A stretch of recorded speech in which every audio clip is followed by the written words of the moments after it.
Hello guys, मैं आपका अपना संजीव कुमार और स्वागत है हमारे चैनल एजुकेशन मेनिया पर। और जैसा कि आपको पता है कि हमारा यहाँ पे टॉपिक चल रहा है मैट्रिक्स से रिलेटेड, आव्यूह से रिलेटेड। अपने आव्यूह के बारे में पढ़ा, आव्यूह क्या होता है, आव्यूह की जो अपनी प्रॉपर्टीज थी उसके बारे में पढ़ा। अपनी एक एक्सरसाइज कंप्लीट होगी। आज अपने पढ़ेंगे ऑपरेशन ऑफ मैट्रिक्स, आव्यूह की संक्रियाएं। पहले इसकी थ्योरी को अच्छे से समझें। संक्रिया असल में होती क्या है? जैसे कि मैंने बताया, संक्रिया जो होती है वो आपकी होती है योग करना, जोड़ना, ऐड करना, सब्ट्रैक्ट करना, जैसे आपके इसको व्यवकलन बोलते हैं, या मल्टीप्लेक्शन करना, गुणन। तो ये जो चीजें हैं ये अपने आज यहाँ पे पढ़ेंगे। तो पहले बात करते हैं इसकी जो फर्स्ट ऑपरेशन है ऐड का, एडिशन से लेके। तो ऑपरेशन नंबर फर्स्ट है योग, जोड़ना, या जिसको बोलते हैं एडिशन।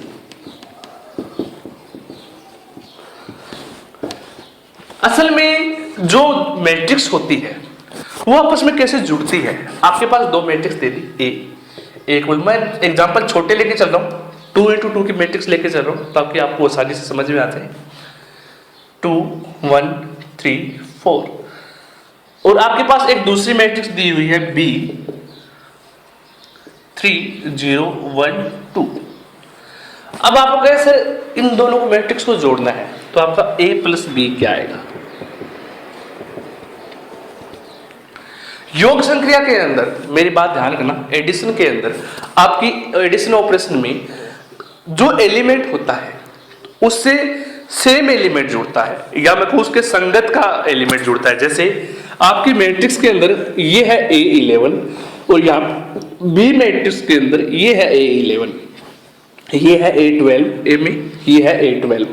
मतलब A11 से A11 जुड़ेगा, A12 से A12 जुड़ेगा, A21 से, जब नई लाइन से स्टार्ट करते हैं 11 के बाद क्या आता है 21, अपने 21 से स्टार्ट करेंगे, A21 से A21 जुड़ेगा और A22 से A22 जुड़ेगा। सिंपल याद रखें तो मैट्रिक्स के वही एलिमेंट जुड़ेंगे जो आपस में सेम प्लेस पे है। ये पहले पे आ रहा है तो पहला पहले के साथ जुड़ेगा, दूसरे पे आ रहा है दूसरा दूसरे के साथ जुड़ेगा, सिंपल लैंग्वेज में तीसरा तीसरे के साथ और चौथा चौथे के साथ। हाँ जी, तो जोड़ेंगे कैसे लिखेंगे कि 2 प्लस में 3, पहला एलिमेंट दूसरा एलिमेंट जुड़ रहा है तो दूसरी पोजीशन पे लिखेंगे 1 प्लस में 0, 3 प्लस में 1, 4 प्लस में 2। तो आपका जो आंसर आएगा वो आपको पता लग ही गया होगा, 3 और 2 5, 1 4 6, ये आपका आंसर हो गया। सिंपल जोड़ घटाव है, बस आपको ये याद रखना है ऐड और जोड़ना, ऐड करना, सब्ट्रैक्ट करना। जो ऐड की प्रॉपर्टी है सेम सब्ट्रैक्ट की प्रॉपर्टी है, मतलब व्यवकलन की, घटाने की। तो जो जिस पोजीशन पे है वो उस पोजीशन पे घटेगा। बिल्कुल इजी है, बस आपको एलिमेंट को जोड़ना आना चाहिए। चलो मैं नेक्स्ट टॉपिक पे जाता हूं इसी के। ये थी आपकी ऐड की। सेकंड जो आती है वो आती है आपकी सब्ट्रैक्शन, व्यवकलन, घटाना, घटाव जिसको बोलते हैं अपने सब्ट्रैक्शन। सब्ट्रैक्शन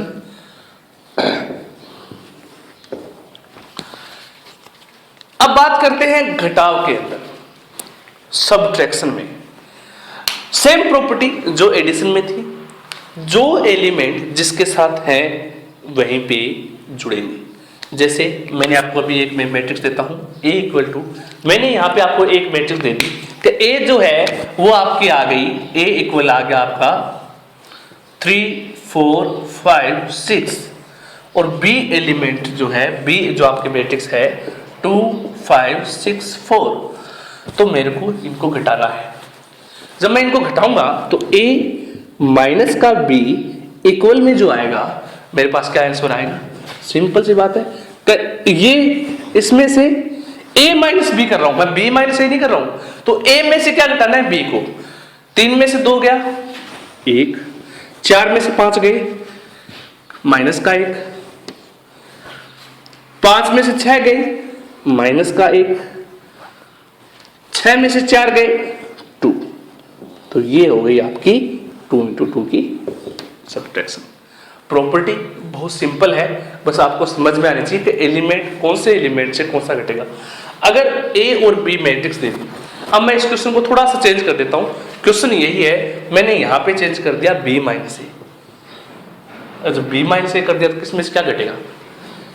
2 में से 3, 2 माइनस 3, बी में से घट रहा है ना, तो माइनस का 1, अब माइनस का 1 यहां पे आएगा। 5 में से 4 गए, 1, 6 में से 5 गए, 1, और 4 में से 6 गए, माइनस का 2। आंसर चेंज हो गए ना। इसी प्रकार आपकी मैट्रिक्स सोल्व होगी, बस आपको थोड़ा सा उनके एलिमेंट का ध्यान रखना है कि कौन से एलिमेंट से कौन सा घटेगा। तो नेक्स्ट जो आपका ऑपरेशन है वो है मल्टीप्लेक्शन। मल्टीप्लिकेशन मतलब गुणन। ये सबसे इंपॉर्टेंट है, वेरी इंपॉर्टेंट। गुणा कैसे होंगे? ऐसा नहीं कि ए को ए एलिमेंट से गुणा कर दिया, बी को ए बी एलिमेंट से गुणा कर दिया, इसमें वो सिस्टम नहीं है। मैंने आपको 2 मैट्रिक्स दे दी, ए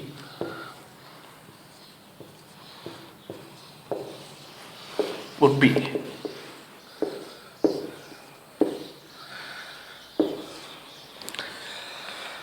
कैसे गुणा होंगे?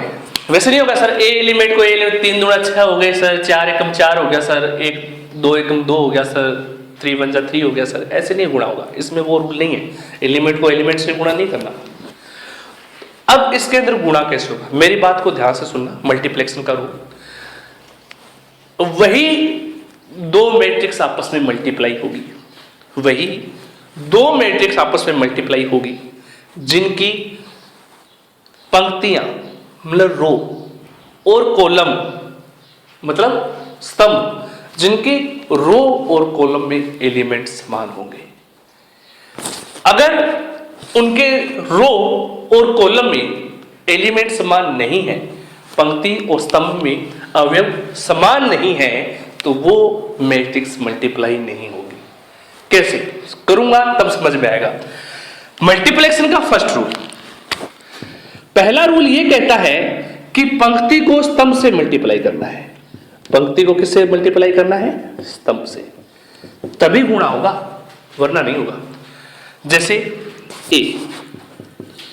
ए गुणा में बी, मेरे को मैट्रिक्स बनानी है। मेरी बात को ध्यान से सुनिए, ये है पंक्ति। पहले मैट्रिक्स के पंक्ति को दूसरी मैट्रिक्स के कॉलम से मल्टीप्लाई करना है। पहली मैट्रिक्स के रो को दूसरी मैट्रिक्स के कॉलम से मल्टीप्लाई करना है। तो पहली मैट्रिक्स की जो रो है उसके अंदर आपका एलिमेंट है 2, 2 को 3 से मल्टीप्लाई किया, मल्टीप्लाई एक एलिमेंट को कर दिया, अब 4 को भी तो करना है, तो बीच में आएगा प्लस का साइन। अब 4 को 2 से मल्टीप्लाई किया, ये हो गया आपका गुणा। इसी प्रकार अब जैसे पहली पंक्ति को आपने पहले कॉलम से मल्टीप्लाई किया है, अब इसी पहली पंक्ति को दूसरे कॉलम से भी मल्टीप्लाई करना है। रूल मल्टीप्लाई का, जैसे एग्जांपल के तौर पर बताऊं, 6 है और आपका x प्लस वाई है, तो आप क्या करते हैं कि इस 6 को x से भी मल्टीप्लाई करते हैं और इस 6 को y से भी मल्टीप्लाई करते हैं कि नहीं करते? सेम इस पंक्ति को इस कॉलम से भी मल्टीप्लाई करना है और इस पंक्ति को इस कॉलम से भी मल्टीप्लाई करना है। अब मेरी बात को ध्यान से सुनना, पहली पंक्ति है पहला कॉलम, पहली पंक्ति पहला कॉलम आ गया। पहली पंक्ति है, पंक्ति तो पहली रहेगी, पहली रो यही रहेगी। कॉलम कौन सा है? तो कॉलम दूसरा है सर, तो अब मैं यहां पे लिखूंगा दूसरे कॉलम में, दूसरे कॉलम में। ये पहला कॉलम था, अब ये दूसरा कॉलम यहां पे, पहली पंक्ति दूसरा कॉलम, 2 1 जा 2 प्लस 2 को 1 से मल्टीप्लाई किया, अब प्लस का साइन, अब 4 को 1 से मल्टीप्लाई करेंगे, 4 into 1। अब पहली पंक्ति दूसरे दोनों कॉलम हो गए।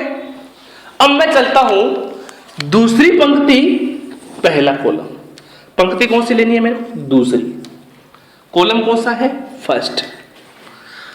दूसरी पंक्ति पहला कॉलम। दूसरी पंक्ति एक को 3 से मल्टीप्लाई किया प्लस 3 को 2 से मल्टीप्लाई किया 2। सेम दूसरी पंक्ति दूसरा कॉलम दूसरा स्तंभ। तो दूसरी पंक्ति है और स्तंभ कौन सा आएगा? दूसरा। यहां पे लिखा जाएगा दूसरी पंक्ति दूसरा कॉलम। तो 1 को 1 से मल्टीप्लाई प्लस का साइन। अब 3 को किससे मल्टीप्लाई करेंगे? 3 को करेंगे सर 1 से मल्टीप्लाई। अब जो मेरा आंसर आएगा, मैं इसको ना यहां पे लिख रहा हूं, आंसर मिटा के ऊपर लिख रहा हूं, ध्यान से देखना। 3 2 जा 6 प्लस में 4 दूना 8 कितने हो गए? 2 एकम 2 प्लस में 4 एकम 4 यही आया। 3 एकम 3 प्लस में 3 दूना 6 1 एकम 1 3 एकम 1 प्लस में 3 कितना आंसर आ जाएगा? 8 और 6 ये हो गया आपके 14। 4 दून 6 6 और 3 9 3 और 1 4 ये हो गई आपकी 2 into 2 की मैट्रिक्स। ये आपका आंसर आ गया। इस तरीके से मल्टीप्लाई करना है। अब मैंने आपको एक चीज बताई कि गुणा तभी होगा जब पंक्ति और कॉलम में स्तंभ समान होंगे।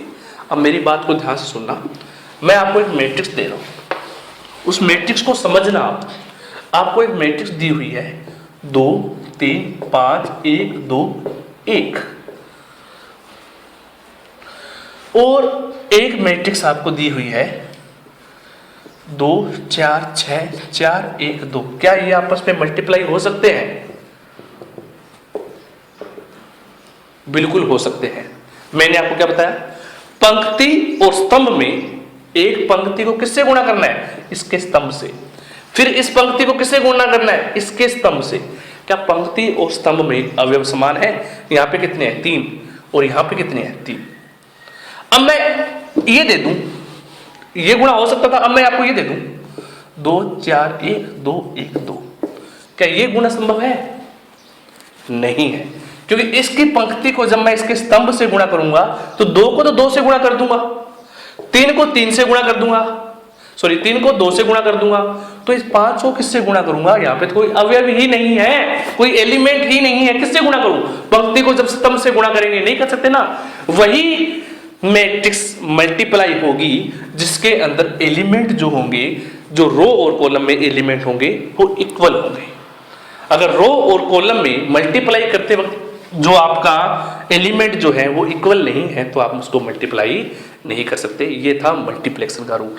बाकी अपने जैसे जैसे क्वेश्चन करेंगे आगे तो आपको अच्छे तरीके से ये सारी चीजें समझ में आ जाएगी। अब बात करते हैं, 4th रूल आता है अदिश गुणन, स्केलर मल्टीप्लेक्शन। 3 आपको समझ में आ गई। बात करते हैं स्केलर मल्टीप्लिकेशन, मतलब अदिश गुणन। अदिश गुणन, अदिश राशियां क्या होती हैं? अदिश राशियां वे राशियां होती हैं जिनमें कोई दिशा का महत्व नहीं होता। 1 2 3 4 5 6 जितनी भी पढ़ते हैं अपने जो मैथमेटिकल कैलकुलेशन पढ़ते हैं वो सारी अदिश राशियां हैं। आपकी एक मैट्रिक्स है ए, वो आपको दे रखी है 2 1 3 5 2 1 3 5। अदिश गुणन वो कहता है कि मैं इस, अगर a इक्वल ये है तो 3a बराबर क्या आएगा? 3 का मल्टीप्लाई हो गया ना a के साथ।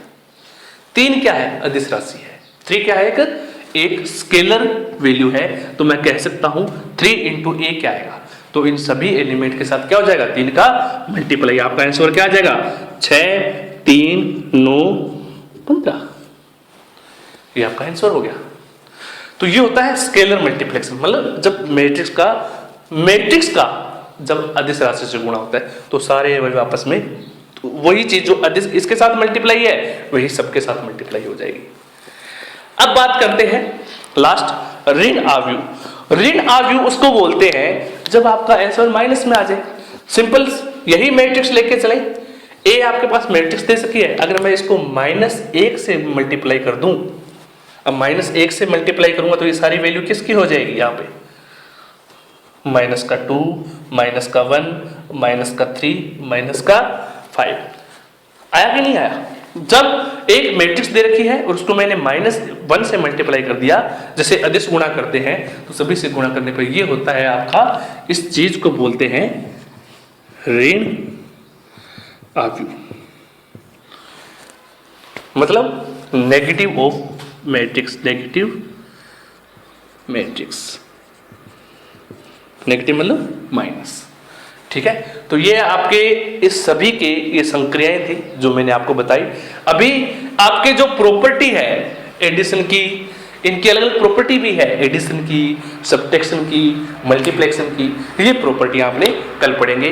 तो गाइस ये जिसको क्लास पसंद आई हो लाइक कीजिए, शेयर कीजिए और सब्सक्राइब करना मत भूलिए। और जो मैंने ये चीजें बताई है आपको, आप उनका एक बढ़िया तरीके से नोट्स बना सकते हैं, बुक है तो उसमें बढ़िया तरीके से रिविजन कर सकते हैं। घर पे रहें, अच्छे तरीके की मेहनत करें, हर चीज को नोट करें और ज्यादा से ज्यादा शेयर करें, लाइक करें, ताकि आगे हमें भी पढ़ाने में आपको मजा आए।